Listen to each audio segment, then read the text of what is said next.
Hello viewers, welcome back to your channel life style of నిష్ఠ. ఎలా ఉన్నారంతా బాగున్నారా? ఈరోజు వీడియో అయితే కార్తీక పురాణం యొక్క కార్తీక పురాణం మొదటి అధ్యాయం నేను మీకు వివరిస్తాను. అలాగే ఇంకా ఎవరైనా సబ్స్క్రైబ్ చేసుకోకపోతే సబ్స్క్రైబ్ చేసుకోండి. కార్తీక మాసంలో మొదటి రోజు చేయవలసినటువంటి విధులు. 1వ రోజు శుద్ధ పాడ్యమి. ప్రాతకాలంలో స్నానం చేసి శివుడు లేదా విష్ణు ఆలయానికి వెళ్ళి స్వామివారిని దర్శించుకొని కార్తీక వ్రత సంకల్పాన్ని చెప్పుకొని కోరిక కోరుకోవాలి. అలాగే ఉల్లి, ఉసిరి, ఎంగిలి, చద్ది వస్తువులు తినకూడదు.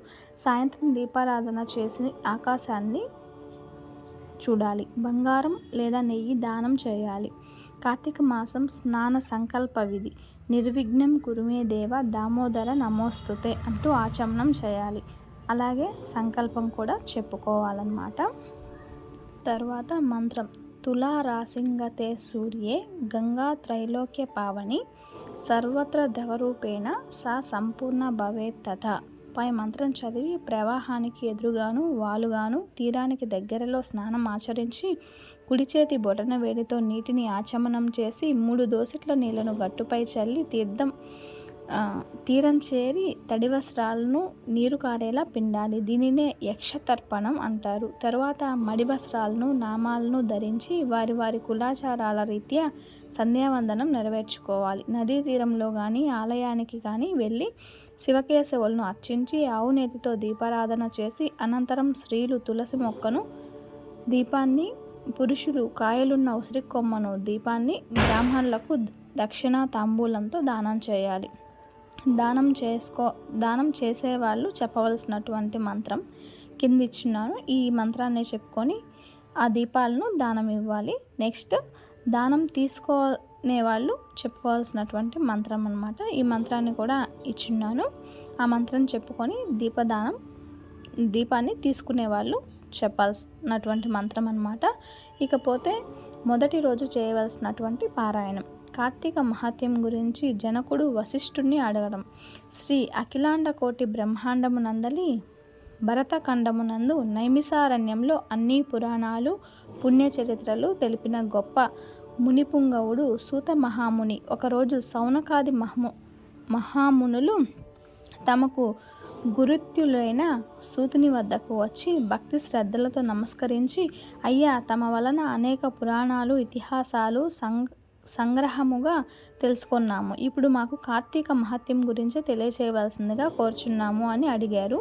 అప్పుడు సంతోషంతో సూత మహర్షి, ఓ మునిపుంగవులారా, మంచి విషయం అడిగారు. ఒకప్పుడు ఇదే కోరికను నారదుడు సృష్టికర్త అయిన బ్రహ్మను అడగగా బ్రహ్మదేవుడు నారదునికి విష్ణుమూర్తి, లక్ష్మీదేవికి శివుడు, పార్వతీదేవికి తెలియచేసిన ఈ కథను మీకు నేను తెలియచేయదును అని చెప్పారు. ఈ కథ వినుట వల్ల మానవులకు ధర్మార్థములు కలుగుటయే కాక ఇహమందు పరమందు సకల ఐశ్వర్యములతో తులతూగుదురు. కావున శ్రద్ధగా వినవలసిందిగా అని ఈ కింది విధంగా చెప్పనారంభించారు. పూర్వం ఒకరోజు పార్వతీ పరమేశ్వర్లు ఆకాశ మార్గంలో విహరిస్తూ ఉండగా పార్వతీదేవి, ప్రాణేశ్వర, అన్ని ఐశ్వర్యములను కలుగచేయునట్టి మానవులందరూ వర్ణభేదములు లేకుండా చేయదగిన శాస్త్ర సమ్మతమైన వ్రతము వివరించమని కోరింది. అంతటా పరమేశ్వరుడు చిరునవ్వుతో, దేవి, నీవు అడుగుచున్న వ్రతము స్కంద పురాణంలో చెప్పబడినది. దానికి ఇప్పుడు వశిష్ఠ మహాముని మిథిలా నగర రాజు అయిన జనక మహారాజు చెప్పబోతున్నాడు. చూడుము అని ఆ మిథిలా నగరం వైపు దిశగా చూపించాడు. ఆ మిథిలా నగరంలో వశిష్ఠుని రాకకు జనకుడు సంతోషించి ఆద్య పాద్యములతో సత్కరించి కాళ్ళు కడిగి ఆ జలమును తలపై చల్లుకొని, మహామునివర్య, తమ రాక వల్ల నేను, నా శరీరము, నా దేహము, నా ప్రజలు పవిత్రులైనాము. మీ యొక్క పాదధూళిచే నా దేహము పవిత్రమైనది. తమరు ఏ కార్యము కొరకు ఇక్కడ వచ్చితిరో తెలియచేయండి అని వేడుకున్నాడు. అప్పుడు వశిష్ఠుడు, జనక మహారాజా, నేనొక మహాయజ్ఞమును తలపెట్టి తిని దానికి కావలసిన ధనం కోసం నిన్ను అడిగి యజ్ఞము ప్రారంభించాలని ఇక్కడికి వచ్చాను అని తెలుపగా జనకుడు, మునిచంద్ర, ఆ యజ్ఞానికి కావలసిన ధనం తప్పక ఇవ్వగలను. కానీ నాకు చాలా కాలం నుండి నాకు ఒక సందేహం ఉన్నది. తమ వంటి దైవజ్ఞులతో నా సందేహం తీర్చుకునే అదృష్టం అవకాశాన్ని ఈ విధంగా దొరికింది. గురురత్న సంవత్సరములలో గల మాసములలో కార్తీక మాసమునకు ఎందుకు అంత పవిత్రత ఉన్నది?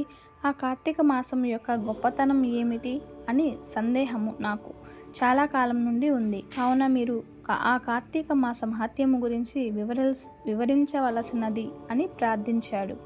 వశిష్ఠ మహాముని చిరునవ్వుతో, రాజా, తప్పక నీ సందేహం తీర్చగలను. కార్తీక మాస వ్రత కథ మానవులందరూ చేయతగినది. ఈ కార్తీక మాసం హరిహర స్వరూపము. ఈ మాసమునకు అధిపతి దామోదరుడు. ఈ కార్తీక మాస వ్రతం యొక్క ఫలము ఇంత అని చెప్పుటకు వీలు కాదు. ఈ కార్తీక మాస వ్రతమును ఆచరించే వారితో పాటు వినిన వారికి కూడా ఎలాంటి నరక బాధలు లేక ఇహమందు పరమందు సౌఖ్యముగా పొందగలరు. నీ వంటి రాజు ఈ కథ గురించి అడిగి తెలుసుకొనుట చాలా గొప్ప విషయం. శ్రద్ధగా వినండి అని ఈ కింది విధంగా చెప్పసాగాడు. ఓ జనక మహారాజా, కార్తీక మాసంలో సూర్యభగవానుడు తులారాశి యందు ఉండగా వేకువజామునే లేచి కాలకృత్యాలు తీర్చుకొని స్నానం చేసి దాన ధర్మాలు దేవతారాధన చేసినచో దాని వలన చెప్పలేనంత పుణ్యము లభించును. ముందుగా కార్తీక మాసంనకు అధిదేవత అయిన దామోదరునికి నమస్కరించి, ఓ దామోదర, నేను చేయు కార్తీక వ్రతమునకు ఎట్టి ఆటంకములు లేకుండా నన్ను కాపాడుము అని ప్రార్థించి వ్రతము ప్రారంభించాలి. కార్తీక స్నాన విధానం. ఓ రాజా, ఈ వ్రతము తలపెట్టిన రోజు నుండి సూర్యోదయమునకు ముందే లేచి కాలకృత్యాలు తీర్చుకొని నదికి వెళ్ళి స్నానము చేసి గంగాదేవికి, శ్రీమన్నారాయణకు, పరమేశ్వరునకు, భైరవునకు నమస్కరించి సంకల్పం చెప్పుకొని మరలా నీటి యందు మునిగి సూర్యభగవానుకు ఆద్యం ఇచ్చి పితృదేవతలకు తర్పణం వదిలి గట్టుపై 3 దోసిల్లో నీళ్లు పోయవలెను. ఈ కార్తీక మాసంలో పుణ్యనదులైన అన్ని నదుల్లో గంగాదేవి నివాసం ఉంటుంది. ఏ నదిలో స్నానం చేసినా గొప్ప ఫలితం లభిస్తుంది.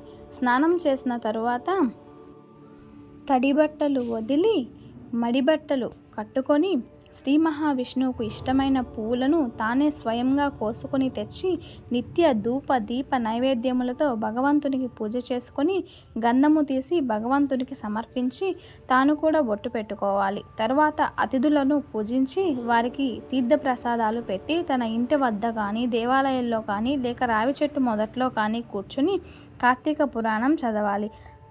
ఆ సాయంకాలము సంధ్యావందనము చేసి శివాలయంలో కానీ విష్ణు ఆలయంలో కానీ లేక తులసి కోట వద్ద కానీ దీపారాధన చేసి శక్తి కొలది నైవేద్యము స్వామికి సమర్పించి అందరికీ పంచిపెట్టి తర్వాత తాను తినాలి. ఈ విధంగా వ్రతము చేసిన స్త్రీ పురుషులు ఇద్దరికీ పూర్వజన్మలో ప్రస్తుత జన్మలో కూడా చేసిన పాపాలు తొలగిపోయి మోక్షం పొందుతారు. ఈ వ్రతము చేయుటకు అవకాశం లేనివారు వ్రతం చేసిన వారిని చూసి వారికి నమస్కరించి వారిని కూడా కార్తీక మాస వ్రత ఫలము దక్కును. స్కంద పురాణంలో వశిష్ఠ ప్రోక్త కార్తీక మహత్యము అందలి మొదటి అధ్యాయం, మొదటి రోజు పారాయణం సమాప్తం. చూశారు కదండి వీడియో. మీ అందరికీ నచ్చుతుంది అనుకుంటున్నాను. నా వీడియో నచ్చినట్లయితే మిగిలిన అధ్యాయాల కోసం నా ఛానల్ని సబ్స్క్రైబ్ చేయండి, లైక్, షేర్ చేయండి. నెక్స్ట్ వీడియోలో మళ్ళీ కలుద్దాము. అంతవరకు నమస్కారం. Thanks for watching.